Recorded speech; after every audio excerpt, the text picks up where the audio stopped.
Vous avez l'énergie à tout moment. Hein? Il y a toujours l'énergie qui est là. Et dans la maison de Dieu, l'énergie de la colonne de feu est toujours là. Ce n'est pas seulement rester à la tête du prophète. C'est toujours à jour. Même sur la capote. L'énergie continue pour vivifier des âmes. Que Dieu soit loué.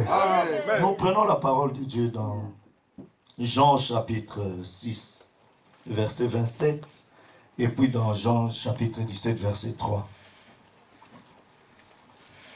L'évangile de Saint Jean, chapitre 6, verset 27, et puis le verset 40, et puis l'évangile toujours de Jean, chapitre 17, le verset 3. Donc nous commençons dans Jean, chapitre 6, verset 27. Si nous pouvons lire tous ensemble, si vous n'avez pas de Bible, vous avez l'écran géant là-bas, donc le monde est déjà numérique, donc profitez-en. Amen. Alors, lisons tous ensemble, s'il vous plaît. Travaillez non pour la nourriture périmée, mais pour celle qui subsiste pour la vie éternelle, et que le Fils de l'homme vous donnera, car c'est lui qui le Père que Dieu a marqué de son sceau. Amen. Amen. Nous allons au verset 40. Toujours Jean chapitre 6, maintenant le verset 40, allons-y. La volonté de mon Père, c'est que quiconque voit le Fils et croit en lui ait la vie éternelle, et je le ressusciterai au dernier jour. Amen. Pour terminer, nous prenons Jean chapitre 17, verset 3.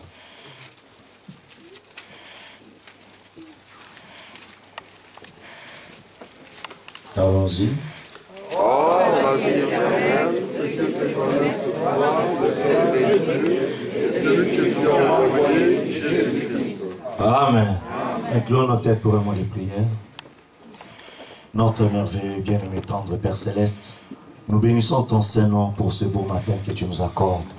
Nous sommes venus pour honorer ta résurrection. Tu es celui qui a laissé une tombe vide, qui a dit que là où 2 ou 3 sont rassemblés à mon nom, je suis au milieu d'eux. Non pas que je serai, mais je suis, car tu es toujours autant présent.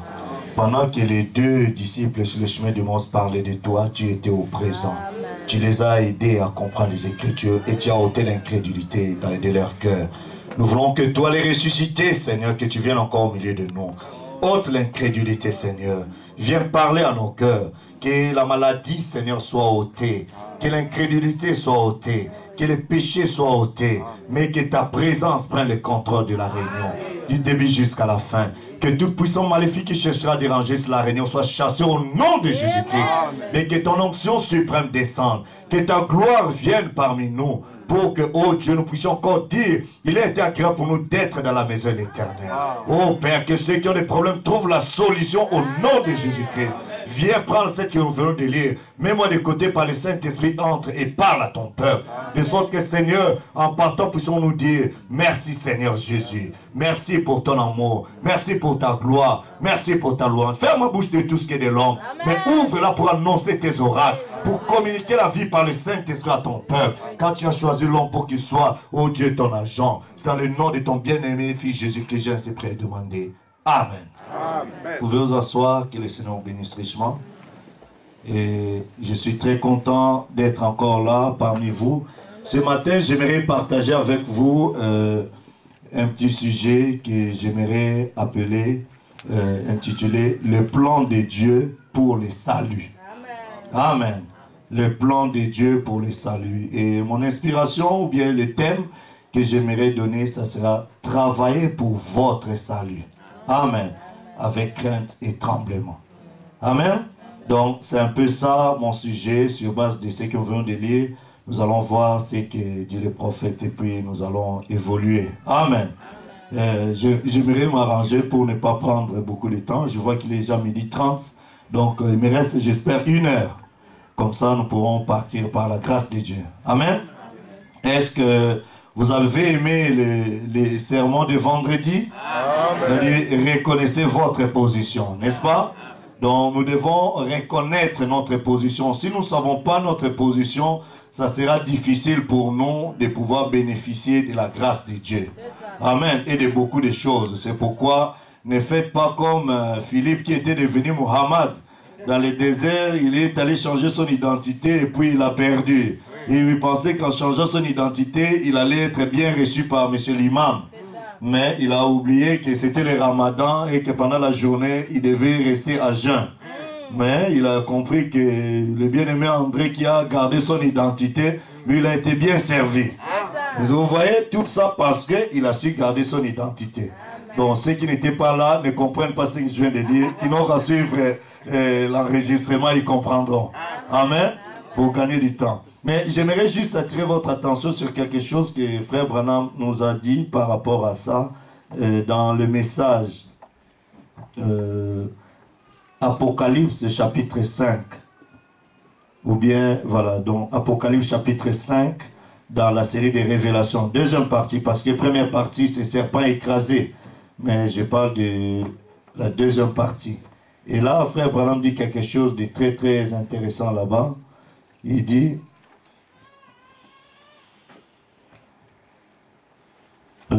voilà, donc je commence à partir de la page 5, donc page 6, paragraphe 36. Il dit, pour conseiller des frères, pour quand vous reconnaissez votre position et qu'il y a quoi que ce soit, vous puissiez savoir comment agir. Amen. Il dit, souvenez-vous que ce n'est pas si vous avez un grief contre frère, ses frères. Frère Branham est en train d'interpréter ici Matthieu, là où la Bible dit, si ton frère a quelque chose contre toi. Amen. Va le voir, ainsi de suite. Il dit, souvenez-vous que ce n'est pas si vous avez un problème contre ce frère, mais si le frère a quelque chose contre vous, voyez-vous, allez vers lui, réconciliez-vous. Dites-lui que vous avez un sentiment étrange à son sujet et que vous voulez devenir amis. Priez, allez à l'autel et chassez la chose loin de vous. Amen. Pour garder l'atmosphère de la présence de Dieu. Il dit, Satan va vous attaquer constamment jusqu'à ce que vous ayez fini votre vie sur la terre. Amen. Amen. Donc, Satan viendra vous attaquer constamment. Une fois, Billy Paul est allé voir son père. Il a dit, mais papa, je ne comprends pas. Chaque fois que je vais faire ceci, le diable est toujours là, il m'attaque. Je vais faire ceci, le diable est toujours là, il m'attaque. Mais je ne comprends pas et tout ça. Frère Branham lui dit, inquiète-toi, le jour où il ne sera plus là. Vous comprenez? Amen. Parce que chaque fois que le diable vous attaque, parce que vous n'êtes pas dans son camp, il veut vous avoir. Oui. Le jour où il vous aura, vous n'aurez plus de problème. Oui. Il ne viendra plus vous traquer parce que vous êtes déjà dans son camp. Est-ce qu'on cherche à arrêter celui qui est dans la prison? Non. Il est déjà là, c'est fini. On va chercher ceux qui sont libres. Amen. Amen. Et quand vous êtes libre en Jésus-Christ, le diable n'est pas content. Oui. Il dit, mais celui-là, sa liberté me dérange. Amen. Quand tu laisses des jupes longues s'habiller correctement, ça influence ces païennes-là. Et ça me dérange, je dois tout faire pour la lier dans l'esclavagisme, de porter des mini-jupes, des histoires sexy et tout ça. Est-ce que vous comprenez? Amen. Quand vous laissez vos cheveux naturels pousser et tout ça, le diable n'est pas content. Il veut vous lier dans ces histoires-là de Max Factor. Pour ressembler à ces vedettes de cinéma de Hollywood. Mais Dieu dit que moi je vous aime naturel. Parce que ceux qui ajoutent ces choses-là cherchent à corriger Dieu. Et Dieu n'est pas content de leur attitude. Mais quand vous êtes fidèles dans ces petites choses, Dieu vous donnera encore de grandes choses. Il dit Amen. C'est pourquoi Frère Branham dit, Satan va chercher à vous attaquer constamment. Au travail, il va vous attaquer. Dans le foyer, il va créer des incompréhensions. Parmi les amis, il va créer des problèmes juste pour vous déstabiliser. Et quand vous perdez le contrôle, vous paniquez à ce moment, le diable vous trouve comme étant sa proie pour vous avaler. Mais quand vous reconnaissez votre position, vous agissez par rapport à l'identité que vous avez. Comme étant de fils de Dieu, vous allez prononcer la parole. Quand vous allez prononcer la parole, le diable fera loin de vous. C'est pourquoi la Bible dit, résistez au diable, non pas avec une foi légère, mais avec une foi ferme. Et il fuira non pas autour de vous, mais loin de vous. Amen. Donc vous n'aurez jamais un moment sans avoir à combattre. Parce que vous êtes engagé dans une bataille. Avez-vous demandé à devenir chrétien comme on va à un pique-nique? Alors vous serez sûrement surpris. Parce que c'est une bataille constante. Je suis dans le ministère depuis 31 ans. Et j'ai combattu pour chaque centimètre de terrain. C'est vrai. Ça, c'est frère Branham qui dit ça. Il dit, Israël a dû combattre pour chaque centimètre de terrain. La Palestine fut leur donnée. Mais ils durent combattre pour chaque centimètre de terrain qu'ils allaient obtenir. Vous comprenez? Donc un chrétien, une chrétienne, ce n'est pas qui que ce soit, non. C'est une bonne combattante. Elle prend position pour la parole de Dieu. Elle sait que ça c'est mon héritage. Je dois posséder cela.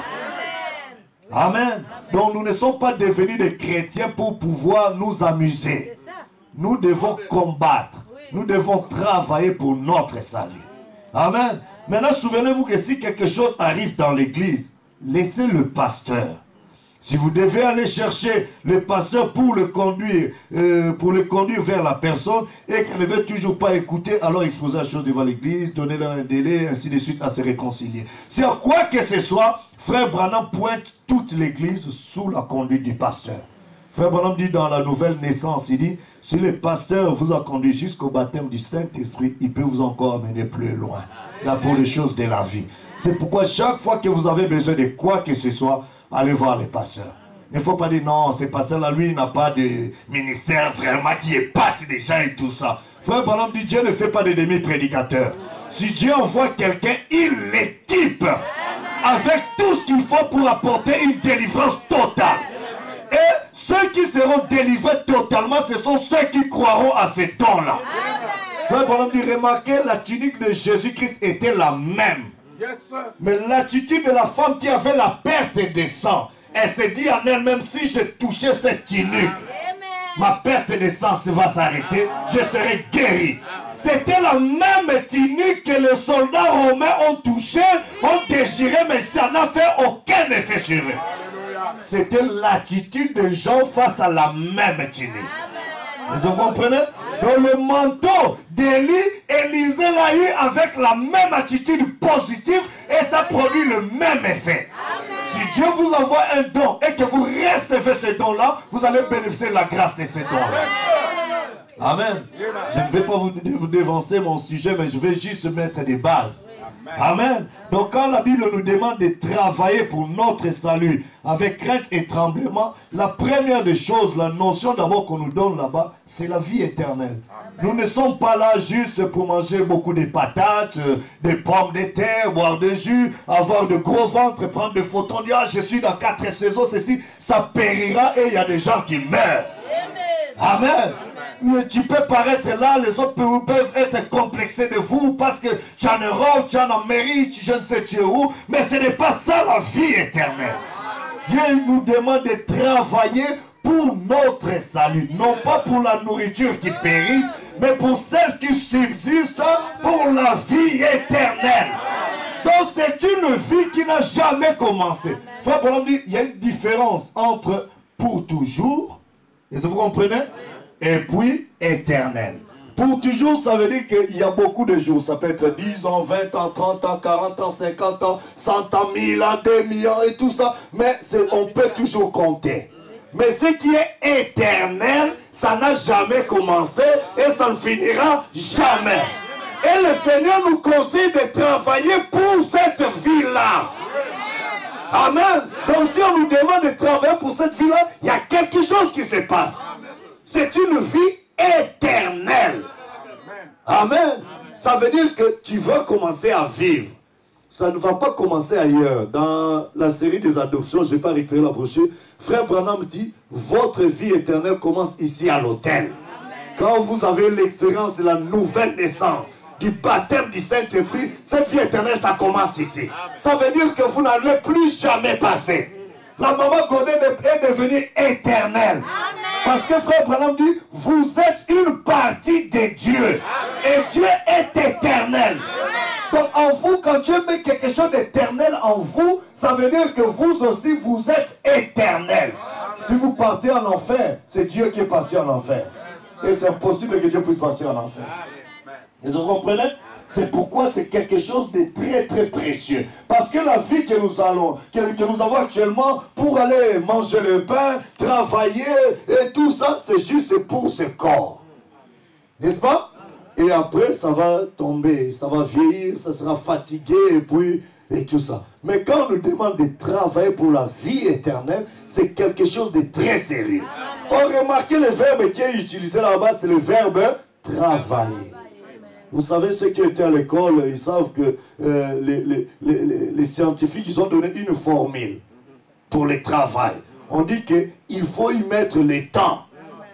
Dans le travail, il y a le temps qu'il faut consacrer. Et aussi à l'énergie. Amen. Donc tu prends le temps et aussi l'énergie, la force. Amen. Ce n'est pas un paresseux là qui est là, il dort et tout ça. Non, non, non, non. La Bible dit celui qui ne travaille pas ne mange pas. Mais si tu veux manger, tu dois travailler. Et pour travailler, tu dois mettre du temps pour ce que tu veux faire. Voilà pourquoi dans notre travail, quand tu vas signer un contrat, on doit déterminer c'est un CDI, contrat à durée indéterminée. Ou bien contrat à durée déterminée dans le temps. Il y a le temps, on dit que non, toi tu vas travailler par rapport à tel contrat, dont on te donne l'emploi du temps. Tu vas commencer à 5 h du matin, tu finis à midi, après tu commences de telle heure à telle heure, parce que ce temps-là que tu signes dans ton engagement, on va prendre ton temps, on va prendre ton énergie, on va utiliser ça pour l'intérêt de la société. Et à la fin, on te donne un peu de héros. Vous comprenez? Donc ce travail-là, que ce soit CDI, que ce soit CDD, c'est ton temps qu'on prend. C'est ton énergie que tu vas investir pour l'avancement de l'entreprise. Mais si tu dis que bon, moi je vais signer, mais au lieu de venir à 5 h, je vais venir à 10 h, le lendemain on va te dire merci monsieur, vas-y. Parce que tu as négligé ton engagement. Amen. Donc dans le travail, il y a une question de contrat. Il faut que tu signes un contrat. Seigneur, toi et moi, quand je vais travailler pour la vie éternelle, je vais travailler. J'ai un contrat avec toi. Amen. Donc, par rapport à ces contrats-là, je vais pouvoir mettre mon temps pour toi. Les jours de prière, mercredi de prière. Ce n'est pas car le mercredi, bon, c'est seulement le jour de la semaine, donc je vais d'abord faire mon travail. Non. Si tu n'as pas la santé pour ce travail-là, tu n'iras pas. Tu as besoin de Dieu pour travailler. Il faut que Dieu te donne la santé. Il faut que Dieu te protège. Il faut que Dieu te donne tout ce qu'il faut pour que ton travail soit très bien. Et c'est Dieu qui doit te donner la sagesse, l'intelligence. Parce que dans le même travail, il y a des gens qui sont contre toi. Il y a d'autres gens au travail, ils ont des fétiches. Et quand toi tu viens avec la lumière de la parole, tu les déranges. Et dans ton travail, on te met des pièges et tout ça parce que tu déranges leur système. Et si tu n'as pas Dieu, tu seras quelqu'un... Mais je travaille, mais je ne comprends pas et tout ça. Pourquoi? Parce que tu n'as pas compris les contrats dans lesquels tu te trouves. Frère, il y a des musulmans quand c'est l'heure de la prière. Même s'il est devant sa boutique là et tout ça, il est en train de mettre sa tête par terre. Si tu voles, c'est ton problème, c'est que Dieu va te suivre. Essaye de voler.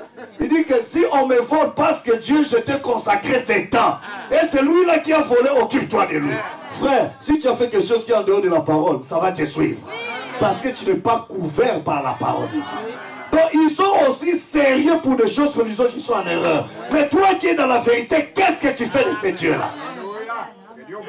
Amen. Donc nous avons besoin d'être conscients. Mais il ne faut pas dire frère, c'est l'Europe. Ah bon, tu vois, les frères disent ça parce qu'ils viennent de l'Afrique. Frère, le salut n'est pas une question de l'Afrique, de l'Europe, de l'Amérique, de l'Océanie, ou bien je ne sais où. C'est une question de la vie éternelle. Amen. Le même péché qui est en Afrique, c'est le même péché en Europe, en Amérique, en Asie et partout. Et nous ne sommes pas les gens de la terre, nous venons du ciel. Amen. Donc nous devons comprendre la stratégie du diable ici pour ne pas entrer dans son jeu. Nous devons réaliser, pendant que je suis là, je dois comprendre où est-ce que je suis. Frère, pendant mon prêché un message qu'il a intitulé le 3e exode. Vous le savez, n'est-ce pas? Il a dit le premier exode, il fallait sortir le peuple d'un pays naturel pour les amener dans un autre pays naturel. N'est-ce pas? Donc ils ont quitté l'Égypte, ils sont allés en Palestine. Deuxième exode, il dit qu'il les a sortis de la loi pour les amener dans la grâce. Amen. Et le troisième exode, c'est que nous quittons les dénominations, le monde, non pas pour former un nouveau groupe. Est-ce que vous comprenez? Pour quitter la terre et aller dans la gloire. Donc notre départ, ce n'est plus aller regarder seulement la terre. Non, qui est venu à l'église, qui n'est pas venu, ça ce n'est pas mon problème. Le contrat que j'ai, c'est pour quitter la terre pour aller au ciel. Donc qui est venu, qui n'est pas venu, ce n'est pas mon problème. Qui a vécu le message, qui n'a pas vécu le message, ce n'est pas mon problème. Qui est tombé, qui n'est pas tombé, ce n'est pas mon problème. Mon contrat, c'est à titre individuel. Parce qu'il a dit de deux qui seront sur les lits. Ça veut dire même des couples. N'est-ce pas? Ah, si le frère est trop paresseux, n'aime pas la vie de prière, sœur, lève-toi, va à l'église. Va prier. Mets-toi en œuvre. Si la sœur n'aime pas se consacrer, frère, lève-toi, parce que ce n'est pas que parce que nous devenons une seule chair, alors nous serons enlevés ensemble. Ce n'est pas le cas. Frère Bruno dit, ce n'est pas dans ce sens-là. Parce que là, c'est deux âmes qui sont là. Ce n'est pas une seule âme. Vous devenez une seule chair, pas une seule âme.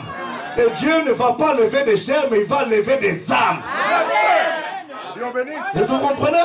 Donc pour ton travail, pour le salut, c'est une question de ton âme. Et pour ton âme, il faut être sérieux.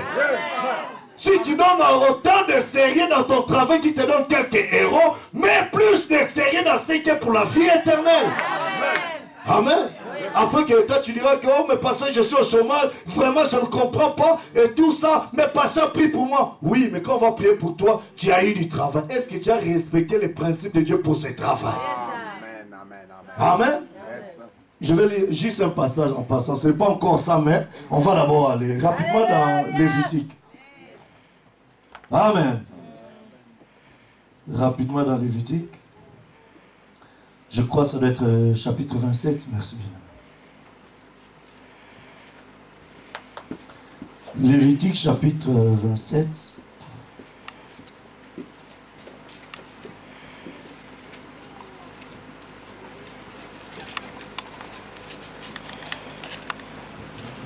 Dieu est en train de mettre de l'ordre parmi les enfants de Dieu. Amen. Et il s'adresse aux Lévitiques. Qui sont les Lévitiques? Les fils de Lévi. Amen. Vous comprenez? Il leur donne ses ordonnances. Oui. Parce que c'est un contrat qu'ils ont signé devant Dieu. Amen. Parce que les Lévitiques, c'est des gens qui n'ont pas eu d'héritage dans la terre promise.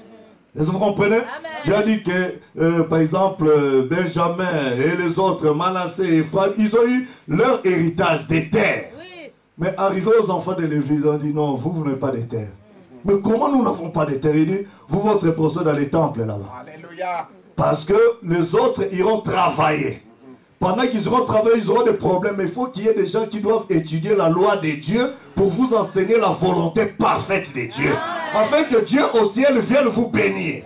Afin que Dieu au ciel vous envoie le salut. Quand je parle du plan de Dieu pour la vie éternelle, je vous ai dit que la vie éternelle, c'est-à-dire ce qui n'a ni commencement ni fin. Donc ça va de l'éternité, ça passe dans le temps et ça retourne à l'éternité. Parce que je vous ai dit que ça commence ici à l'autel, oui. Que les prophètes disent, n'est-ce pas? Donc ça veut dire que la vie là, le salut que vous aurez, aussi bien pour les choses de la terre, vers la gloire. Parce que la vie éternelle, c'est pas que nous venons à l'église juste pour avoir ceci, cela et puis manquer la vie éternelle. Non, il travaille d'abord pour la vie éternelle. Cherchez premièrement le royaume des cieux et sa justice et le reste. Est-ce que vous comprenez? Amen. Le reste, c'est quand les gens mangent, ils sont rassasiés. Ce qui reste, c'est des tables-là. On prend ça, on donne ça aux chiens et tout ça. On peut donner à n'importe qui, même aux chiens. Ça, c'est le reste. N'est-ce pas? Amen. Maintenant, les choses de ce monde, Dieu appelle ça des restes. Oui. Voilà pourquoi il dit qu'il donne aux justes et aux méchants. Parce qu'il considère ça comme étant le reste. C'est pourquoi il dit que pour vous, mes enfants, ne vous contentez pas d'abord du reste. Investissez-vous d'abord dans ce qui est essentiel. Le reste, moi je connais vos besoins. Salomon a demandé, Dieu a dit à Salomon, écoute, je t'ai nommé roi, qu'est-ce que tu veux que je te donne? Salomon dit, Seigneur, tu m'as donné cette responsabilité. Seigneur, ce que je te demande, donne-moi la sagesse pour conduire ton peuple selon ta volonté. Dieu dit, quoi? Au lieu de demander des palais, des villas, de ceci, donc tu commences d'abord à demander ma volonté pour ça.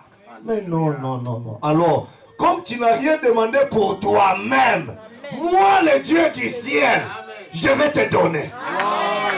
Dieu connaît vos besoins. Il sait de quoi vous avez besoin, de vous vêtir, de manger, de tout ça. Ça, il peut donner ça aux païens. Tu vas prêcher à Bill Gates la prospérité, il va se moquer de toi. Il dit, mais celui-là ne comprend pas. Moi, je vais payer votre pays. Lui, ses projets, c'est des pays. Il n'a pas besoin d'être président d'un pays de l'Afrique. Il a besoin d'acheter même toute l'Afrique. Tu vas lui prêcher la prospérité? Mais son âme est dans quel état? Donc, il faut comprendre à quoi tu investis ton temps. Est-ce qu'il y a quelque chose d'éphémère, de périssable ou bien de quelque chose éternel?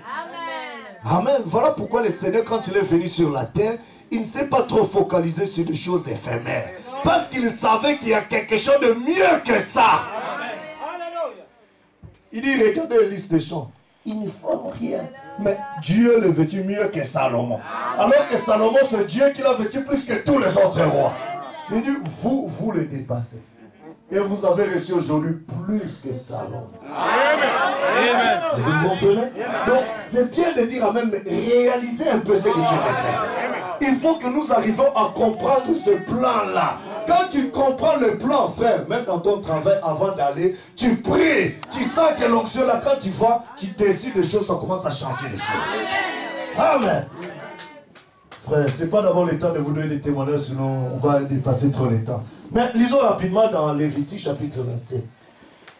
Je prends rapidement les passages, le verset 30. Écoutez, ça c'est les principes. Dieu dit, bon, vous allez là-bas, moi je vais m'occuper de vous. Alors, lisons à partir du verset 30. Lisons tous ensemble. Toute dîme de la terre, soit des récoltes de la terre, soit des fruits des arbres, appartient à l'Éternel. C'est une chose consacrée à l'Éternel. Ah! Toute dîme de quelle planète? De la terre. On n'a pas cité planète Mars, Jupiter, tout ça. Si tu travailles sur la terre, Amen. Ici, dans n'importe, tu vas me dire, mais non, moi je travaille en informatique, frère. Là, je ne touche pas la terre, mais tu es sur la terre. Oh non, moi je voyage dans des avions, donc moi, mon travail n'est pas sur la terre. Là, on parle d'hymne de la terre. Donc moi, tu es toujours sur la planète Terre. Vous comprenez? Donc, toute dîme de la terre, n'importe quel domaine que tu as, tant que tu es sur la terre, ta dîme, le 1/10 n'appartient pas à l'église, n'appartient pas à qui que ce soit, mais ça appartient à l'Éternel. Ah, les gens disent, mais qu'est-ce que tu dis? Oui, parce que Dieu a mis des agents de perception. Amen. Je ne sais pas si vous comprenez. Ici, quelle est la compagnie qui s'occupe de tout ce qui est énergie ici, pasteur? Electrabel. Donc, ici, si tu vas, je ne sais pas mon coin là-bas, il y a une agence d'Electrabel. Tu vas payer ta facture. Tu payes la facture à qui? Au monsieur qui va percevoir l'argent ou bien tu payes ça à la compagnie? À la compagnie. Le monsieur là, lui, il ne fait que percevoir. N'est-ce pas? Quand tu ne payes pas, ce n'est pas le monsieur là que tu verras chez toi. Ça sera quelqu'un d'autre qui va couper l'électricité que tu ne verras pas.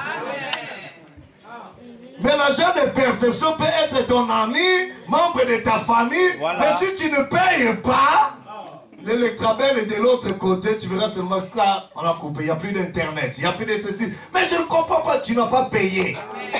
Parce que tu travailles dans leur pays, tu dois payer leurs taxes. Et Dieu dit pour ces taxes à lui, ça appartient à l'Éternel. Tu veux le salut dans ton travail, Dieu te bénit. Frère, quand je parle du salut, Jésus-Christ a dit, le salut vient des Juifs. Quand je parle du salut, je parle dans le sens large. Le salut, c'est-à-dire dans les domaines scientifiques, il n'y a que des Juifs qui sont là-bas. Dans la médecine, il n'y a que des Juifs. Vous comprenez? La science, quand on parle d'Einstein, c'est un Juif. On parle d'Isaac Newton, même le nom Isaac Ratus déjà. Et tout le reste. Vous comprenez? Donc, il n'y a que eux. Quand on parle de l'informatique aujourd'hui, il n'y a que eux. Cherchez-moi n'importe qui dans le domaine informatique, je vais vous dire, il est juif. Donc, l'économie du monde, frère Branham a bien dit, est entre les mains des juifs. Donc, Donc, dans le domaine de la médecine, de l'agriculture, dans tous les domaines, les diamants et tout ça, ils sont là. C'est entre leurs mains. Et aussi pour l'âme, ça vient des Juifs. Donc c'est pourquoi le Dieu que nous adorons, c'est le Dieu d'Israël. Frère, peut-être vous n'avez jamais fait attention. Vous ne verrez jamais dire que son Dieu c'est Allah. Jamais un Juif ne va oser. Mais ce sont les musulmans qui s'efforcent à dire que Allah c'est seulement le Dieu d'Israël. Mais eux, ils refusent. Ils disent que non, non, ce n'est pas notre Dieu. Nous, nous avons notre Dieu. Elle est là, Elohim. Il dit c'est Adonai. C'est lui dont on ne peut pas citer le nom. Le Saint béni soit-il. Et nous, nous savons que son nom c'est le Seigneur Jésus-Christ. Amen. Oui, c'est lui qui est notre Dieu. C'est lui que nous élevons. Il est le même hier, aujourd'hui et pour toujours. Nous lui donnons beaucoup de place. Donc le salut, ça vient de lui. C'est pourquoi dans les principes, tu veux que tu sois béni, tu puisses avoir le salut. Ah, je suis sauvé vraiment. Si on ne m'a pas payé cet argent avec ces primes-là, j'allais galérer fort. Mais là, je suis sauvé. Cette bénédiction-là, c'est Dieu qui te l'envoie. Mais comment il faut respecter ces principes? Amen. Toute dîme de la terre, soit des récoltes de la terre, soit des fruits des arbres, appartient à l'Éternel. C'est une chose consacrée à l'Éternel. Amen. Si quelqu'un veut racheter quelque chose de sa dîme, il y ajoutera un cinquième. Alors là, cette partie-là, beaucoup de gens n'aiment pas qu'on leur lise ça. Oh, comment je dois encore ajouter? Le mois passé, je n'ai pas payé. Maintenant, c'est moi, je vais seulement payer la même. Et Dieu dit non, il y a une pénalité. Un cinquième. Ah, parce qu'il faut veiller à un cinquième. Alors, donc c'est juste pour dire que quand Dieu veut vous bénir sur la terre, pourquoi je vous dis ça? Allons dans Malachie chapitre 3. C'est votre salut financier. Est-ce que vous comprenez? Si vous voulez être béni financièrement aussi, n'allez pas dire que non, il faut seulement signer le contrat avec les francs-maçons. C'est faux. Il faut signer le contrat avec le Dieu du ciel. Celui qui a dit que la bénédiction de l'Éternel qui enrichit. Il n'a pas dit que c'est la bénédiction de l'Éternel qui appauvrit. Il a dit que c'est la bénédiction de l'Éternel qui enrichit et il ne la fait suivre d'aucun chagrin. Quand il bénit, tu verras. Frère Branham dit, pour vous qui ne payez pas vos dîmes, osez seulement. Si Dieu ne bénit pas, appelez-moi hypocrite. J'ai toute une compilation comme ça, vous verrez ça. Mais il dit que osez donner d'abord à Dieu. On te paye, même si tu as des dettes, tu payes d'abord ta dîme. Après, tu payes tes dettes et tu verras comment Dieu va t'aider. Mais pasteur, j'avais tellement trop de projets que même la dîme, j'ai d'abord mis ça, j'ai d'abord utilisé, après je vais retourner parce que ce projet-là est très essentiel. Après, ce qui est essentiel à tes yeux, Dieu va souffler quelque chose et puis c'est parti dans l'eau. Mais pasteur, j'ai perdu beaucoup d'argent dans ce projet, je n'ai pas compris. Oui, tu n'as pas compris parce que tu n'as pas respecté les principes pour le salut de ton entreprise. On a dit à Josué, respecte cette parole fidèlement afin que tu aies du succès dans toutes tes entreprises, dans tout ce que tu entreprendras, aussi bien de la chair que dans l'âme, tu auras du succès. Mais respecte ce qui est dit dans ce que Moïse a dit. Et parmi ce que Moïse a dit au Lévitique, il est en train de dire, nous allons continuer la lecture. Amen. Allons-y dans Malachie 3, à partir du verset 6. On est tellement habitué à Malachie 4 que ça sort directement. Alors, donc, je disais dans Malachie chapitre 3, voilà. Alors, nous commençons à partir du verset 6. Allons-y tous ensemble. Car je suis l'Éternel et je ne change pas. Et vous, enfants de Jacob, vous n'avez pas été consultés. Depuis les temps de vos pères, vous vous êtes écartés de mes ordonnances. Vous ne les avez point observées. Revenez à moi et je reviendrai à vous, dit l'Éternel des armées. Et vous dites, en quoi devons-nous revenir? Un homme trompe-t-il Dieu? Car vous me trompez. Ça, c'est Dieu qui fait son recouvrement.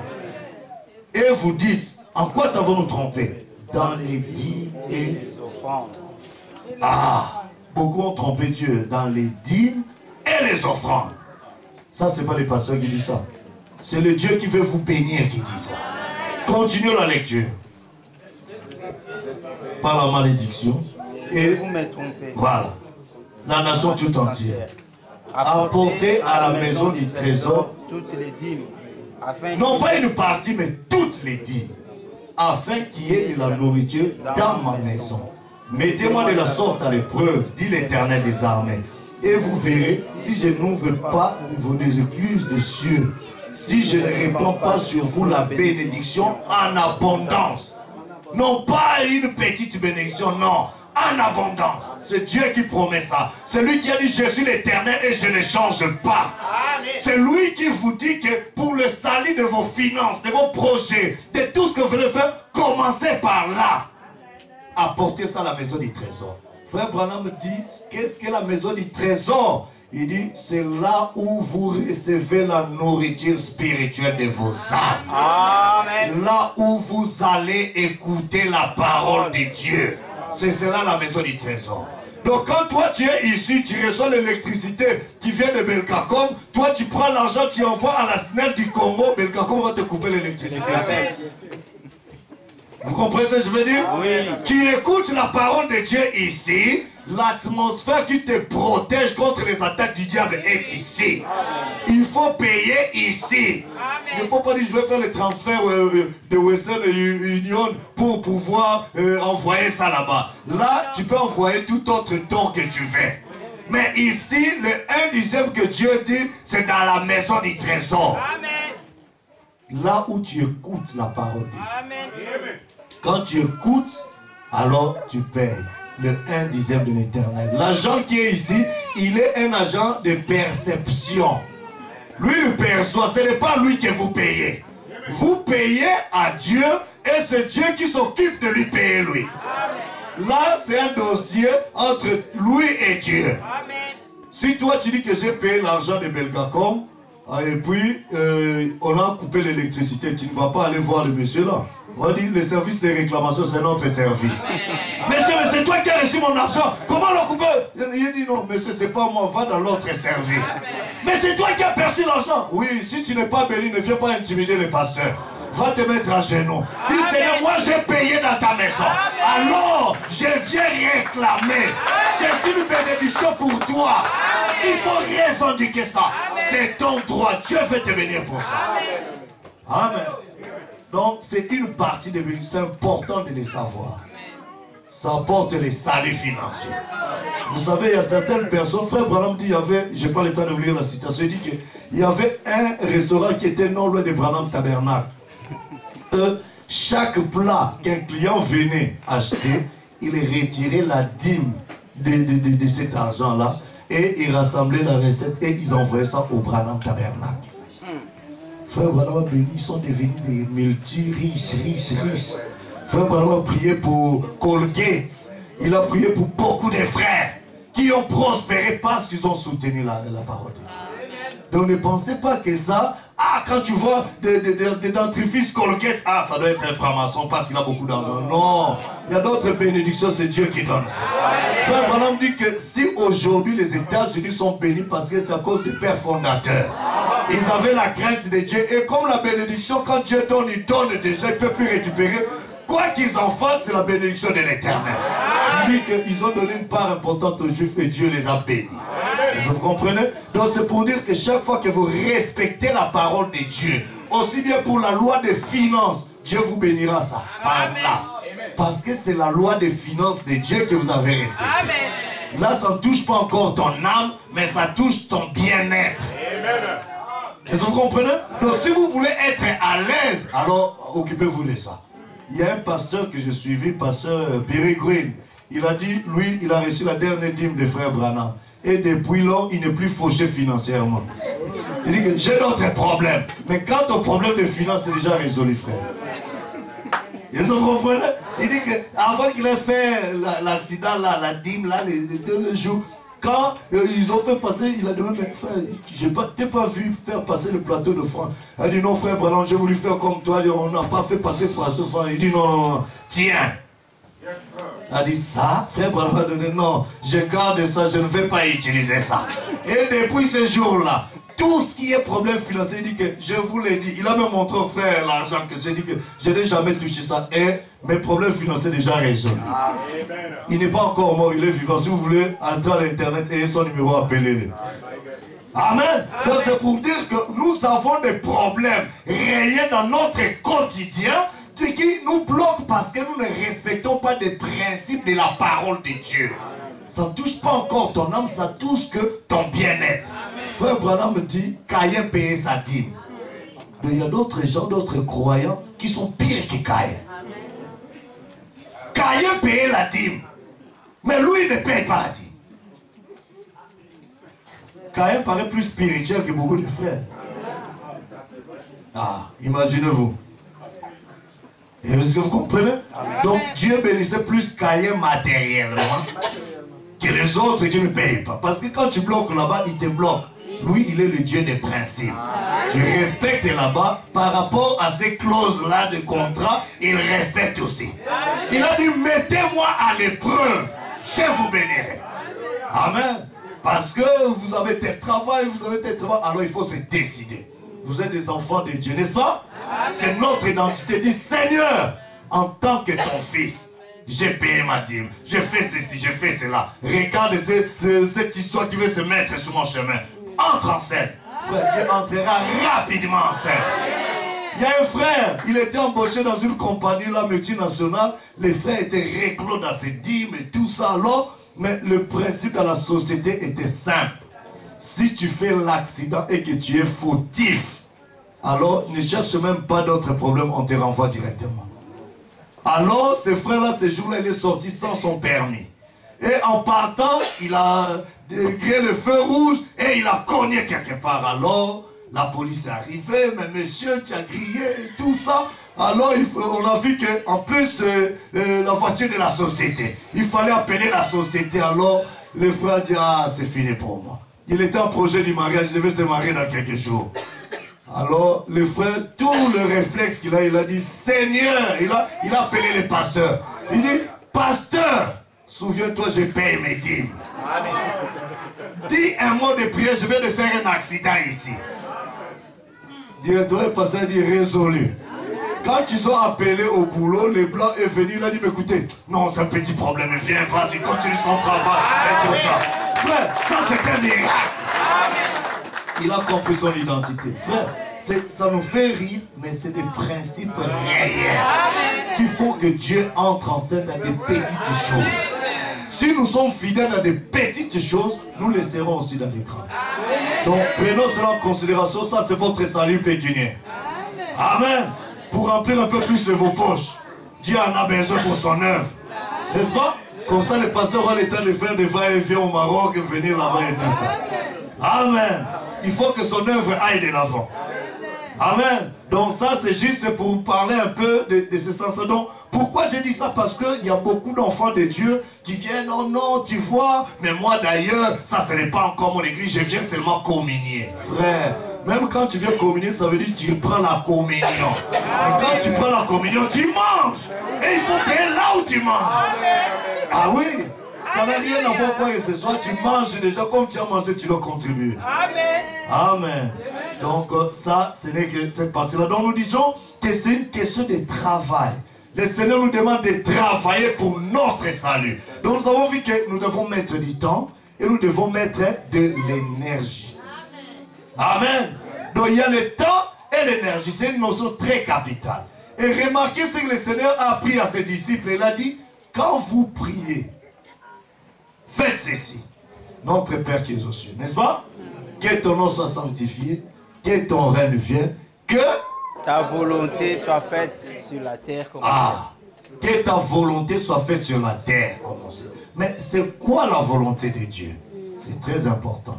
Et la volonté de Dieu, c'est ce qui se trouve dans Jean chapitre 6, verset 40 que nous avons lu tout à l'heure. Vous voulez lire? Oui, Jean 6, verset 40. La volonté du Père, notre Père qui est aux cieux, que ta volonté soit faite. Mais quelle est cette volonté-là? La volonté du Père, c'est que quiconque voit le Fils et croit en lui, qu'il ait la vie éternelle. Amen. Amen. C'est ce que la volonté du Père. Dieu veut que tout le monde, c'est lui qui va le voir. Pas seulement voir, mais qui va croire. Alors il a la vie éternelle. Amen. Amen. Amen. C'est cela la volonté de Dieu. Quand tu nous as prié, que ta volonté soit faite. Cette volonté-là du Père, c'est qu'il voulait que quiconque, chacun puisse arriver à voir le Fils et à croire au Fils. Si tu ne vois pas le Fils, tu ne crois pas au Fils, tu n'as pas la vie éternelle.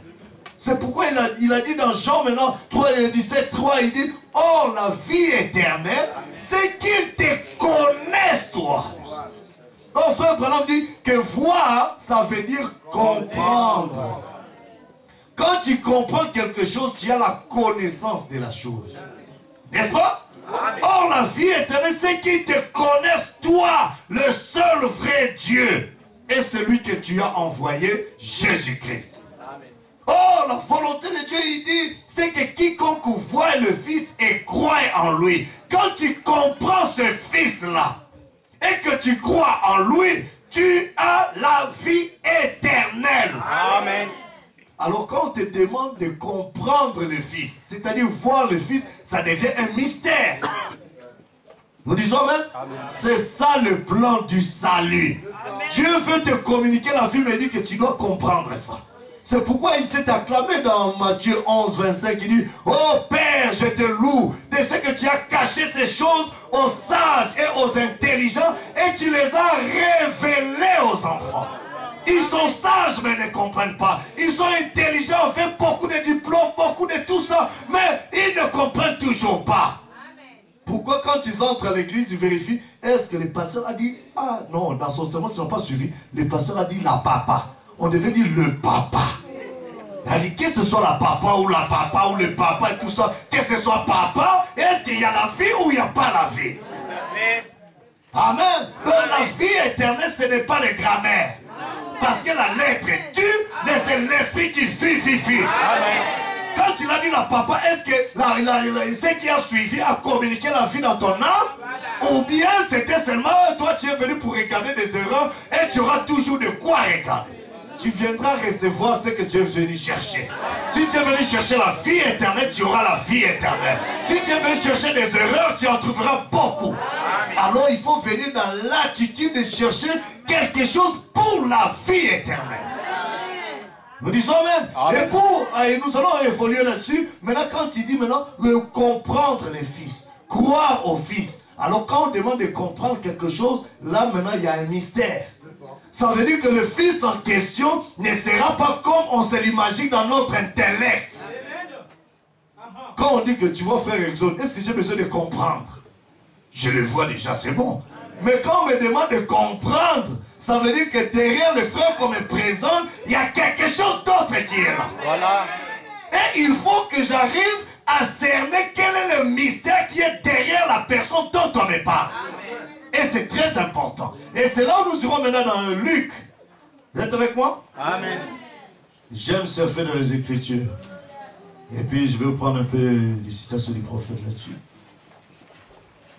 Luc chapitre 16, si vous le voulez bien.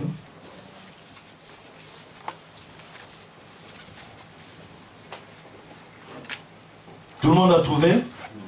Alors nous commençons d'abord. Oui, Luc chapitre 10, j'ai dit. Pardonnez-moi.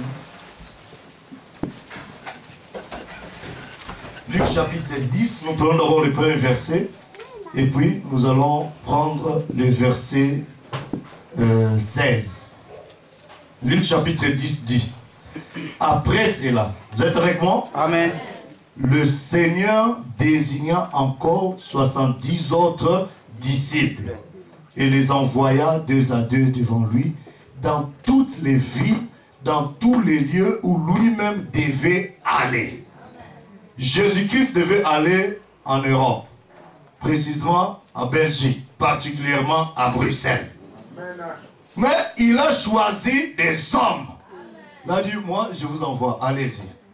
Est-ce que vous comprenez? Le verset 16 maintenant, écoutez. Allons-y tous ensemble. Celui qui vous écoute m'écoute. Celui qui vous écoute m'écoute. Et celui qui vous rejette, me rejette. Et celui qui me rejette, rejette celui qui m'a envoyé. Or, la vie éternelle, c'est qu'ils te connaissent, toi, le seul vrai Dieu, et celui que tu as envoyé, Jésus-Christ. Mais Jésus dit maintenant, moi, j'allais partir à Bruxelles. Mais je n'ai pas le temps, toi, Salem, je t'envoie là-bas. Celui qui t'écoute, il m'écoute. Celui qui te rejette, me rejette. Et s'il me rejette, il est déjà rejeté celui qui m'a envoyé. Donc, il manque la vie éternelle. Or, la vie éternelle, c'est écouter celui que Dieu vous a envoyé. Parce qu'il a un mandat de la part de Dieu. Amen. Quand tu regardes, ah, mais il n'est pas assez grand, il devait parler avec une voix comme ça, ce n'est pas ce qui est essentiel. C'est ce qu'il a été envoyé par Dieu. Est-ce qu'il vous a dit, il vous a donné le message qui est venu de la part de Dieu? C'est ça l'essentiel. Quand tu rejettes ça, c'est fini. Dans un pays, dans des situations de crise, quand on rappelle l'ambassadeur, ça veut dire qu'il n'y a plus de rapport diplomatique. On a rompu ça. On ne peut plus communiquer. Si tu ne fais pas recevoir le représentant de la nation, ça veut dire que la nation du ciel, pour toi, tu dis, Seigneur, je m'en fous du ciel, je ne vais plus écouter une question du ciel, alors je vais faire autre chose. Automatiquement, tu es dans le camp du diable.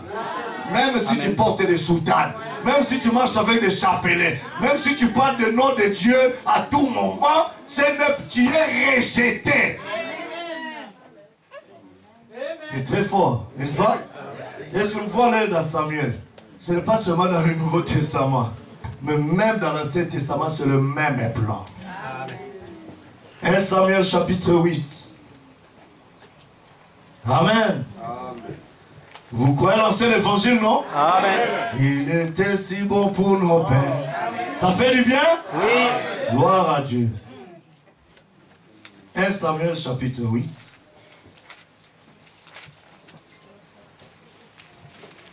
Nous prenons les versets 7 et 8.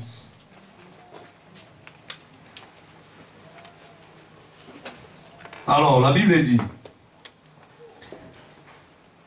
nous allons commencer à partir du verset 1er pour saisir le contexte. Vous êtes avec moi? Amen. Est-ce qu'on peut lire tous ensemble? Allons-y. Lorsque Samuel devient vieux, il établit ses fils juges sur Israël. Son fils premier-né s'est nommé Joël et le second Abijah. Ils étaient juges à Beersheba. Les fils de Samuel ne marchèrent point sur ses traces. Ils se livraient à la cupidité, ils recevaient des présents et violaient la justice. Tous les anciens d'Israël s'assemblèrent et vinrent auprès de Samuel à Rama. Ils lui dirent, voici tu es vieux, et tes fils ne marchent point sur tes traces. Maintenant, établis sur nous un roi pour nous juger, comme il y en a chez toutes les nations. Samuel vit avec déplaisir qu'il disait, donne-nous un roi pour nous juger. Et Samuel pria l'Éternel. L'Éternel dit à Samuel, écoute la voix du peuple dans tout ce qu'il te dira, car ce n'est pas toi qui les rejettes, c'est moi qui les rejette, afin que je ne règne plus sur eux. Ceux qui sont venus, ce n'étaient pas des petits enfants d'Israël. C'était des anciens. Ils connaissaient l'historique d'Israël. Ils connaissaient l'historique du message. Mais ils commençaient à minimiser le prophète que Dieu avait établi au milieu d'eux. Elle dit d'ailleurs, regarde tel enfant, tel brebis il a fait ça, tel brebis il a fait ça, et toi tu laisses des choses comme ça. Toi Samuel, vraiment on est désolé. Tu n'agis pas, tu ne fais pas des choses comme il se doit. Pas des jeunes convertis, mais des anciens d'Israël. Allez, non. Établis sur nous un roi, comme chez les autres, les dénominations. Frère Bonham dit, c'est ça l'erreur d'Israël. Et il a prêché le roi rejeté, avec ceux qui ont fait des livres. Ils ont rejeté le roi Dieu. Ils ont choisi selon leur intellect, selon les faits, selon ce qu'ils ont. Tu n'as pas vu un tel, tu n'as pas vu un tel, tu n'as pas vu un tel. Frère, là je parle du plan du salut. Quand Dieu établit la personne, ce n'est plus ton problème. C'est le problème de Dieu. Là, c'est le droit de Dieu qui s'établit. Ce n'est plus le droit de l'homme de l'Europe, ce n'est plus le droit de ceci, mais c'est le droit de Dieu. Quand tu rejettes ça, ce qu'ils ont fait à Samuel, ils ne savaient pas que c'était à Dieu qu'ils étaient en train de faire ça. Et Jésus dit que moi aussi, je vous dis que c'est ça le plan du salut. C'est lui qui vous rejette, vous que moi j'envoie, il me rejette. S'il me rejette, automatiquement, il a rejeté celui qui m'a envoyé. Ça veut dire la vie éternelle pour lui, il ne croit. Et dans l'enseignement sur Moïse, frère Branham dit, la chose la plus difficile que Dieu a quand il traite avec les humains, c'est d'amener un mortel à croire à un autre mortel. Or, l'homme est l'agent de Dieu. Amen. Pour communiquer la vie éternelle, Dieu choisit un homme. Et dans la stature d'un homme parfait, paragraphe 300, il dit que pour introduire ces vertus dans l'église, Dieu a choisi des apôtres, des Éphésiens 4, pasteurs ainsi de suite, pour l'introduction en eux de toutes ces vertus. Amen. Parce que la vie se communique. Amen. Tu ne peux pas dire je vais rester seul dans la chambre, je suis une sœur, je suis sainte, moi aussi comme Marie je vais recevoir la visitation de l'ange qui va m'ensemencer pour avoir un bébé. Tu n'auras pas de bébé. Amen. Parce que la vie doit se transmettre. Amen. Amen. Amen. Josué, pour amener le peuple du pays dans la terre promise, lui-même il était déjà là-bas. Il devait les conduire. Yes. Amen. Et nous sommes les brebis du Seigneur. Une brebis doit être conduite. Amen. Ne soyez pas des ânes comme chez nous qui sommes dans les déserts. Ou même dans des autoroutes, en pleine autoroute, tu vois l'âne traverser. Et tu es obligé de bloquer. Mais non, ce n'est pas correct. Amen. Mais nous devons être des brebis du Seigneur. Amen. Conduits selon les principes de l'Éternel pour notre salut. Amen. Amen. Amen. Et à ce moment-là, quand vous écoutez ce que Dieu dit, quand vous obéissez à cela, si tu as un autre point de vue, tu as une autre opinion, va d'abord te mettre à genoux. Dis Seigneur, ce n'est pas une question qui me concerne, mais c'est ton problème. Voici que dans mon intellect, je comprends différemment, mais je ne veux pas sortir des principes de ta parole. Aide-moi Seigneur. Si tu es sincère, tes objectifs et tes motifs sont corrects, Dieu te visitera. Le mal, c'est que les gens aujourd'hui, ils cachent leurs conflits derrière des citations. Si j'ai un problème contre mon frère, au lieu d'aller voir mon frère et lui dire, frère, tel problème je n'ai pas aimé, j'ai dit, non, je vais prendre une citation que les frères ne voient pas, après je vais prendre, d'ailleurs il ne voit pas ça, mes frères. Après tu vas prendre, il y a d'autres problèmes derrière. Non, frère. Nous n'avons pas cru ce message pour pouvoir avoir des problèmes ou quoi que ce soit, ou pour former des églises, des titres. Non, ce message est pour préparer l'épouse pour la gloire. Et c'est une question de vie éternelle. Tu vas bloquer ta vie éternelle pour des problèmes de futilité de la terre qui va t'empêcher d'être enlevé. Alors tu dois mettre ta vie en ordre par rapport à Dieu et à ton frère qui est là. Amen. Si tu veux chercher des intérêts ou quoi que ce soit, tu auras ce que tu cherches et tu vas manquer la vie éternelle. Amen. Ça c'est le plan de l'Éternel pour la vie éternelle. Alors nous devons être sérieux quant à ce plan. Amen. C'est pourquoi Dieu dit non Samuel. Tu vois tout ce qu'ils font là. Ils sont en train de manigancer, faire ceci, cela. Laisse, je m'en occuperai. C'est pas toi qui les rejettes, c'est moi qui les rejette. Afin que je ne puisse plus régner sur eux. Ça sera maintenant, ils seront des orgueilleux. Ah, tu n'as pas vu chez nous. D'ailleurs, ceci, c'est là. Pourquoi? Parce que la parole n'a pas pris place en eux. Mais quand la parole prend place, ça domine. Tu verras l'humilité dans les cœurs. Tu verras l'humilité. Oh Seigneur, aide-moi. C'est une question de ma vie éternelle. Je t'en supplie. Seigneur, pardonne. Seigneur, entre en scène. Je vais te voir entrer en scène dans ma vie. Et tu verras si quelqu'un est sincère. Comme je vous ai dit, le premier ennemi de William Branham, il a dit, c'est William Branham. Ne va pas d'abord voir le diable ailleurs. Commence à voir le diable en toi qui t'empêche à voir la parole. Retourne dans ta chambre. Sois sincère devant Dieu. Parce que même si tu influences beaucoup de gens, Dieu connaît ton cœur. Et toi-même tu te connais en faisant ça. Du coup, ça va pouvoir t'empêcher. C'est pourquoi en tant qu'ancien, je ne parle pas contre les anciens ici, mais je montre que c'est un esprit qui a existé depuis l'Ancien Testament. Amen. sans voyager dans les âges, sans voyager dans les âges. Ici, c'est l'ombre. Et nous vivons dans la réalité, dans la fin de l'histoire de l'humanité. C'est pourquoi nous devons comprendre ces esprits. Comment cela agit? S'il y a un problème, va voir les pasteurs. L'erreur de Ève, c'était qu'il voulait communier avec le prédicateur, le bien-aimé révérend serpent. S'il a dit, mais ce que tu dis là, allons d'abord chez le prophète, chez le pasteur Adam. Alors ne serpent les fouiller rapidement. Ah, lui aussi, lui aussi, lui aussi. Il va commencer à dénigrer les pasteurs. Il va commencer à injecter le venin. Parler du mal de ton frère, c'est tuer ton frère. Tout à fait. La Bible dit, celui qui tuera par l'épée, périra. Oh, l'épée, c'est la parole de Dieu. Tu prends la parole de Dieu pour tuer l'influence de ton frère. Attends que cette parole-là, ça va se retourner contre toi. Au lieu de montrer ta vraie nature, tu caches des choses, tu brandis la parole. Frère Branham a dit, frère Branham a dit, et tout ça. Mais en disant frère Branham a dit, est-ce que c'est comme ça frère Branham a agi? Parce que les œuvres sont l'expression de la foi. Si tu crois ta situation, tu dois vivre ta situation. Quand il a dit ça, comment il l'a vécu? Amen. Mais oh frère, j'aime pas. Tu vois, frère Branham a dit, c'est un corbeau. C'est là, c'est ceci. Mais toi qui es colombe, est-ce que c'est la meilleure attitude? C'est ça, colombe. Amen. C'est une question de vie éternelle, frère. Alors il faut garder l'atmosphère correcte. Amen. Pour que Dieu descende dans ton âme. Tu auras des expériences personnelles. Amen. Moi, je n'entrerai pas au ciel avec l'expérience de quelqu'un d'autre. C'est mon expérience avec Dieu.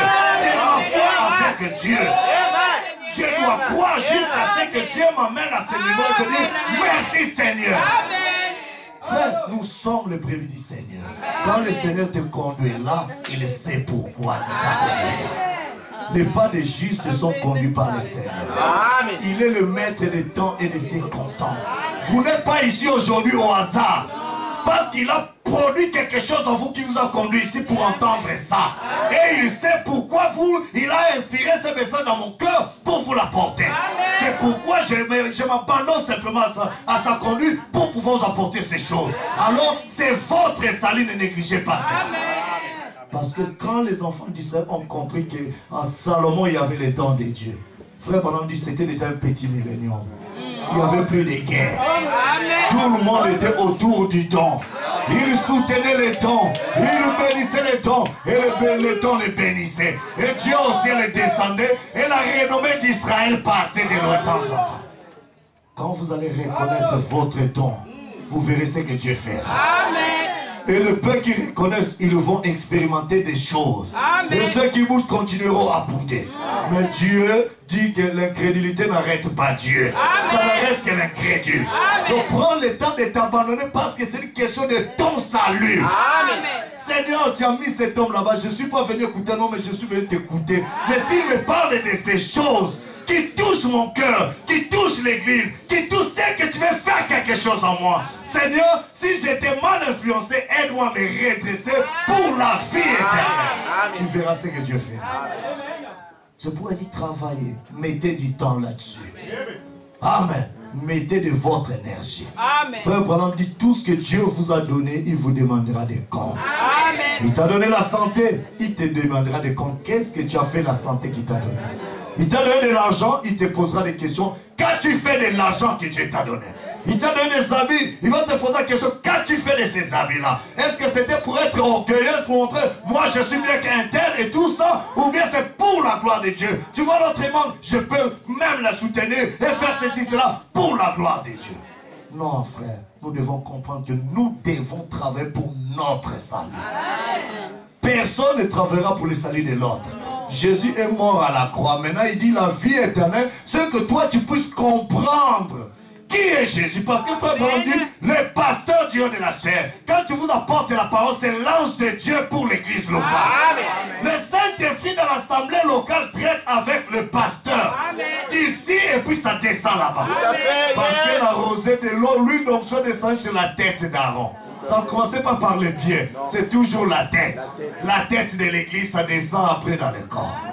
Amen.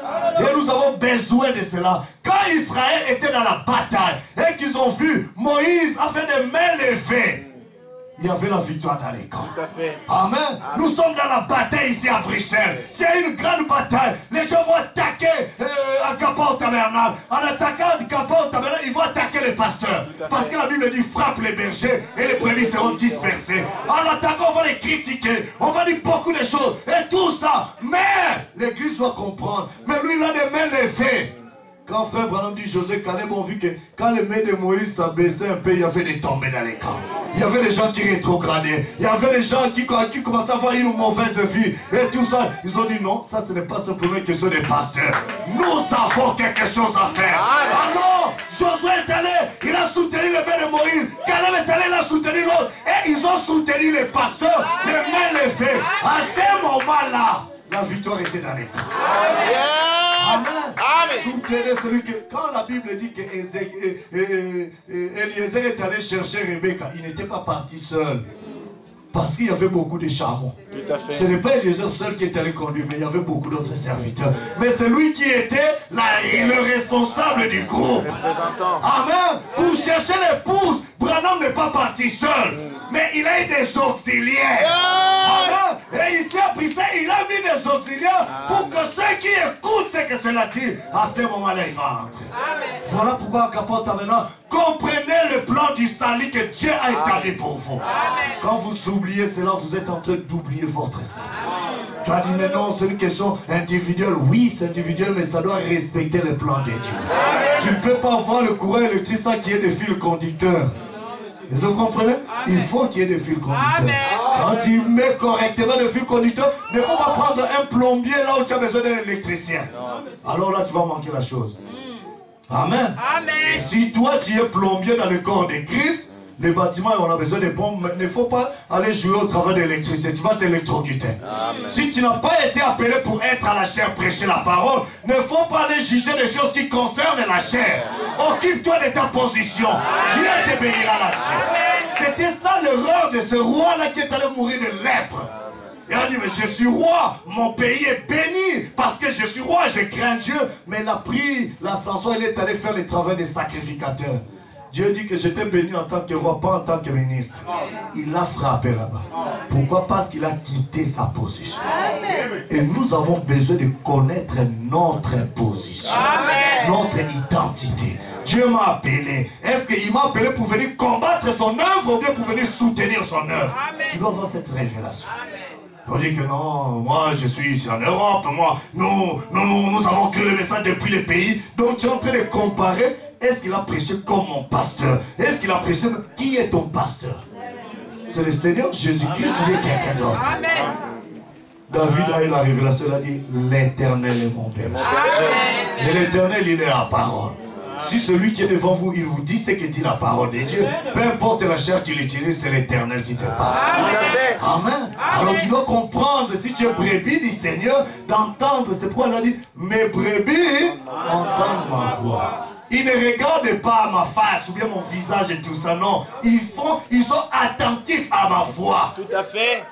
Ils ne sont pas en train de regarder la taille du pasteur et comment il s'habille, comment il parle, mais ils sont attentifs à la parole qui sort. Ils ferment les pour entendre, est-ce que ça c'est la voix du berger? Est-ce que ça c'est le berger qui me parle? Est-ce que c'est le berger qui me nourrit? Et moi je soutiens mon berger. Parce que l'Éternel est mon berger. Où que je sois géographiquement, ce berger est toujours là. Il a mis toujours ses représentants. Il me conduit. C'est pourquoi il a dit, il a fait des uns comme, les autres comme, parce que le véritable c'est lui-même. C'est lui le véritable docteur, le véritable apôtre, le véritable pasteur, le véritable tout ça. Les autres sont des comme. Amen. Alors quand tu dis que j'envoie mon argent à mon pasteur, alors qui est ton pasteur? Est-ce que c'est l'Éternel? Si c'est l'Éternel, il te dit là où tu manges, c'est là où tu dois payer. Amen. Ils ont rejeté Samuel. Et Dieu a dit à Samuel, écoute Samuel, ce n'est pas toi qu'ils ont rejeté. C'est moi qu'ils ont rejeté. Allons encore rapidement dans Samuel 10, 1 Samuel 10. Ah, il est déjà 13h30. Bon, je vais tout faire, je vais couper parce qu'il a déjà... Bon, on va juste lire ça et puis on va partir. 1 Samuel chapitre 10. Je prends le verset 19.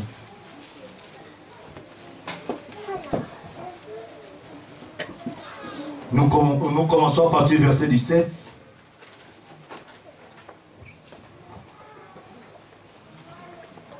Jusqu'au verset 19. La Bible dit, Samuel convoqua le peuple devant l'Éternel à Mitzpah et dit aux enfants d'Israël, ainsi parle l'Éternel, le Dieu d'Israël, j'ai fait monter d'Égypte Israël et je vous ai délivré de la main des Égyptiens et de la main de tous les royaumes qui vous ont opprimés. Et aujourd'hui, vous rejetez votre Dieu qui vous a délivré de tous vos maux et de toutes vos souffrances. Et vous lui dites, établis un roi sur nous. Présentez-vous maintenant devant l'Éternel selon vos tribus et selon vos milliers.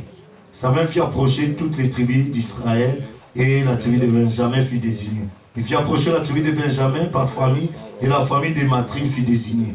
Puis Saul, Saül, fils de Kis, fut désigné. On les chercha, mais on ne les trouva point. On consulta de nouveau l'Éternel. Y a-t-il encore un homme qui soit venu ici? Et l'Éternel dit, voici les cachés vers le bagage. Et ainsi de suite. Donc là, Samuel a dit, écoutez, vous avez rejeté déjà Dieu. Mais comme vous avez rejeté Dieu, vous aurez un homme qui va vous conduire. Et quand ils ont pris cet homme, frère Branham dit, parce qu'il était grand de taille. Et il dépassait tout le monde de sa tête parce qu'il était costaud, il savait parler et tout ça. Mais devant le géant Goliath, il n'a pas résisté. Amen. Mais il y avait un petit homme qui était rejeté derrière le prairie. Amen.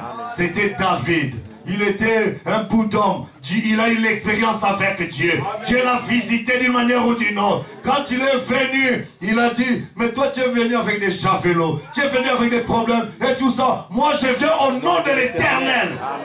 Je vais te couper la tête. C'est quelqu'un qui ne fait pas peur des circonstances et tout ça, mais qui regardait toujours à la parole de Dieu. Amen. Frère, s'il y a un problème et tout ça, au lieu de paniquer tout ça, qu'est-ce dit les prophètes? Qu'est dit la parole? Et ce que Dieu dit, c'est ce que nous allons appliquer. Qu'il y ait 2 personnes, 3 personnes, je resterai avec la parole. Amen. À ce moment-là, Dieu te conduira. Amen. Et là, Israël a vu sa délivrance. Amen. Parce qu'ils ont laissé cet homme. Ils ont voulu le mettre des credos. Non, il faut prêcher comme telle église. Il faut prêcher comme un tel. Il faut être tout. Il a dit non, c'est trop de charge ça. Tu veux me revêtir de ces histoires théologiques? Non, c'est trop compliqué. Amen. Moi, je vais partir avec les ainsi dit le Seigneur. Amen. Il a pris 5 pierres, le nom de Jésus-Christ. Il est allé avec, parce qu'il savait avec ce nom-là, ça ne n'échoue jamais. Yes. Avec ce nom-là, c'est le nom de la victoire. C'est le nom de la délivrance. Quand vous respectez les principes de ce nom-là, vous êtes dans la victoire. Amen. Nous ne combattons pas pour la victoire, mais nous sommes déjà dans la victoire. C'est pourquoi nous devons soutenir celui que Dieu a mis là-bas. Quand ceux qui l'ont soutenu, ils ont vu David en place. Même ceux qui cherchaient à mener la guerre contre David, il n'a pas pu parce que c'est l'Éternel qui a fait. Et quand ils ont compris, oh Seigneur, nous te bénissons. Amen. Et de David est venu encore d'entre les enfants de Dieu jusqu'à ce que la victoire était toujours dans les camps. Voilà pourquoi aujourd'hui, mes frères, comprenez ce plan-là. Dieu nous envoie les prophètes. Quand vous soutenez ce que dit le prophète, vous êtes dans la ligne de la volonté parfaite. Amen. Amen. Amen. Car la volonté de Dieu se recevra, c'est lui qui l'a envoyé. Il a envoyé les prophètes. Quand tu rejettes les prophètes, tu as déjà rejeté le Seigneur Jésus-Christ. Les prophètes est parti, mais le même ministère. Frère Branham dit, c'est comme Élie et Élisée. C'est Christ et l'épouse. Et il dit que Élie de ce dernier jour, c'est Jésus-Christ. Et l'Élysée, c'est l'épouse qui doit porter le manteau d'Élie et continuer le même ministère. Tout à fait.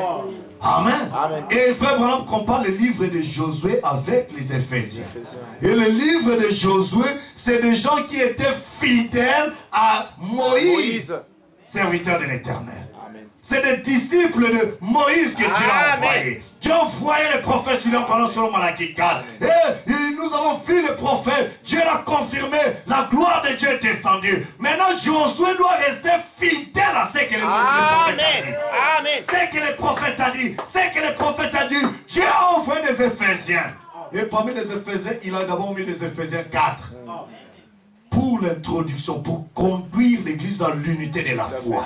Non pas dans la division, non pas dans la disgrâce, non pas dans l'orgueil, dans quoi que ce soit, mais dans l'unité de la foi. Amen. Dans la stature parfaite de Christ. Que vous ayez une expérience du baptême du Saint-Esprit, une expérience de la nouvelle naissance. Il vous conduit là-bas. Une fois dedans, vous allez dans Éphésiens chapitre 5. Enfants, obéissez à vos parents. Amen. Des enfants croyants qui doivent obéir à vos parents. Nos pasteurs sont nos parents, vous le savez. Nous devons écouter. Amen. Nous devons obéir. Vous allez dans Hébreux 6, et pardon, Éphésiens 6. Vous avez femmes, mari, aimez vos femmes. Plus de batailles dans les foyers. Amen. Amen. Et femmes, soyez soumises à vos maris. Donc, tous, nous allons toujours dans les livres des Éphésiens. Parce que depuis le premier chapitre, Dieu dit, il nous a prédestinés, des enfants à la fondation du monde, à être sans tache ni ride ni rien de semblable. Mais le diable voulait entrer pour nous souiller, amener des troubles, amener des problèmes pour nous empêcher à comprendre le plan du salut. Mais quand nous comprenons ce plan-là, frère, quand il y a la révélation de l'homme que Dieu a établi au milieu de vous ici, frère, peu importe les bruits qui vont circuler. C'était le cas pour Josué et Caleb.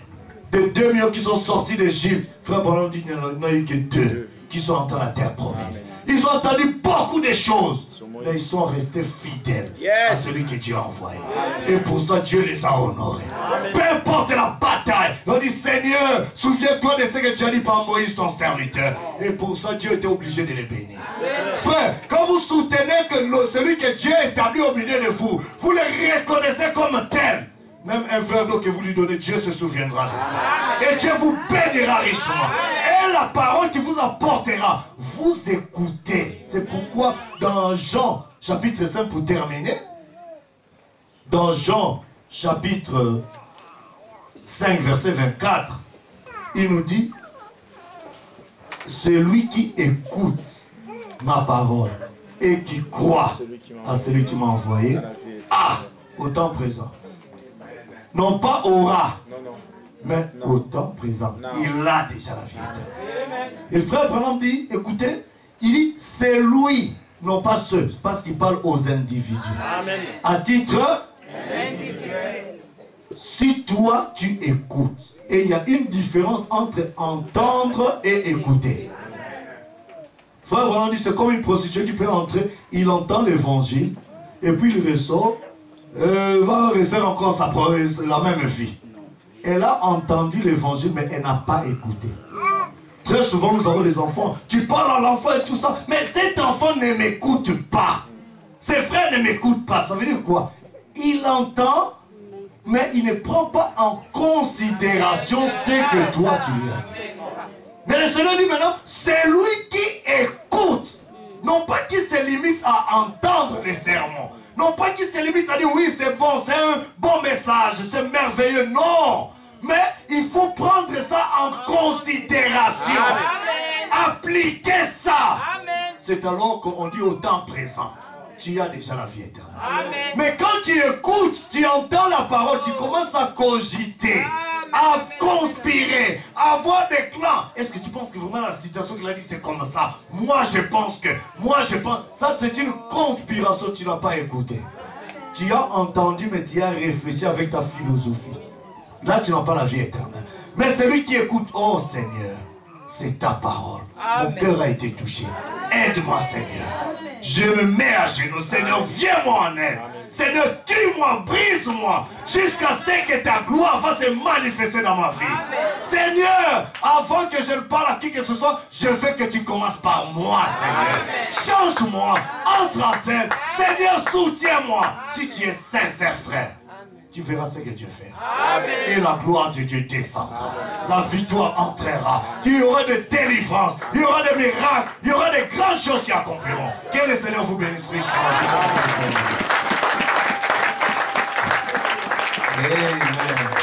Les gloires de Dieu pour le Seigneur. Nous devons mettre notre temps au Seigneur. Lui donner notre énergie. Mettre à son service tout ce qu'il a mis à notre disposition. Amen. Pour sa gloire. nous devons considérer l'homme qu'il a établi pour nous.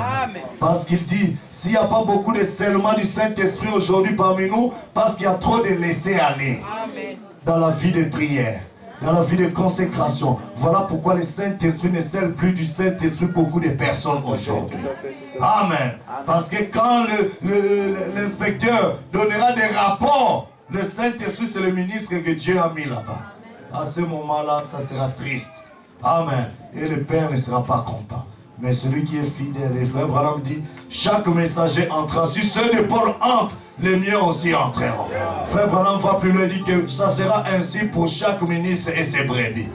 Donc si tu as reconnu le serviteur que Dieu a placé au milieu de vous, tu as soutenu l'œuvre, ce n'est pas l'homme là que vous regardez, mais vous êtes en train de vous connecter avec le ciel. C'est cela le principe de Dieu. Bouder, négliger, faire tout ce qui est négatif, vous ne le faites pas devant l'homme, vous ne le faites pas devant Samuel, mais devant l'Éternel.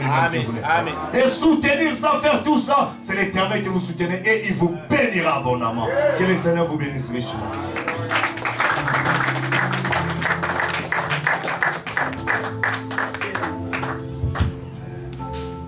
Dieu vous bénisse. Je suis très ému. Très ému. Parce que comme Frère Branham dit, il y a des choses qui se passent.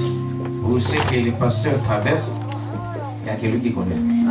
Et il y a des choses que nous traversons, nous ne disons même pas à nos épouses.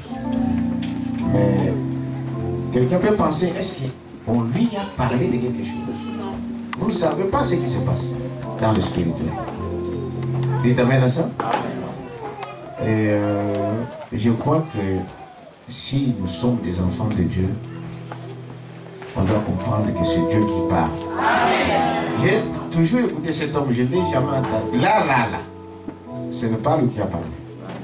Ça, je vous le jure. Je l'ai dit du haut de la chair. Et ne pensez pas que moi, le pasteur, je pouvais dire quelque chose à ce frère. Il y a un frère, il y a une soeur, il y a ceci, ou voilà, les gens disent ça. Jamais. Et si vous avez des fils qui nous prennent de l'Esprit de Dieu, comprenez que c'est Dieu qui vient de parler. Et ceux qui ont l'Esprit de Dieu, ils comprennent ça. Et ce n'est pas un homme qui a parlé là, c'est Dieu. Je vous dis la vérité. C'est dit que le frère Josué là, moi je le connais, il est encore jeune. Même quand on parle, on rigole dans tout ça. Je lui ai jamais dit rien du tout ce qui se passe dans mon église. Aucune fois. Il est là. Et des choses qui se passent, il n'y a que Dieu qui connaît. Mais Dieu nous a répondu là. Quelques frères peut-être pouvaient comprendre. Ils pouvaient comprendre certaines choses. Dieu vient de nous parler de A à Z. Nous ne sommes pas là pour aller pénicher, pleurer. Notre seule défense, c'est qui? C'est Dieu. Amen. C'est pourquoi ce qu'il vient de dire ici, quand vous avez un problème, non, regardez à celui qui vous a appelé là. Ce n'est pas un hasard. Chacun de vous, chacun de nous, peu importe par quelles circonstances vous êtes là, ce n'est pas un hasard. Amen. On va se lever, chacun va prier. Chacun prie. J'ai eu envie de crier. Je me suis retenu. D'éclater en pleurs. J'ai dit non. Dieu connaît. Dieu défendra toujours ses enfants. Amen. Est-ce que vous dites amen à ça? Au lieu de regarder peut-être à l'autre, commençons d'abord par nous-mêmes. Moi j'ai eu ma part. Dites amen à ça? Nous disons toujours, quand la parole sort, ne regardez pas celui qui est à côté de toi. Ne dites pas ça c'est pour ma femme, ça c'est pour mon mari, ça c'est pour tel frère, ça c'est pour le pasteur, ça c'est pour celle tel. Non, commencez par vous-même. Qu'est-ce que, parce que Dieu ne veut pas parler. Si Dieu veut me parler à moi, alors il va me parler à moi. Dites amen à ça. Amen. C'est ce qui nous manque. Nous, on va commencer à suyer tout le monde. On va commencer à faire n'importe quoi. Ne sachant pas que tout ce qui est contraire à la parole de Dieu, c'est le diable. On peut avoir l'esprit de discernement pour toutes choses. Nous allons prendre un petit cœur. Frère Joseph, viens. Tu chantes un petit cœur et on va prier. Et chacun prie. Moi aussi, j'ai besoin de prier. J'ai un moment de prière. Tu peux lancer.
Tu envoyeras, Seigneur, mon Dieu, un réveil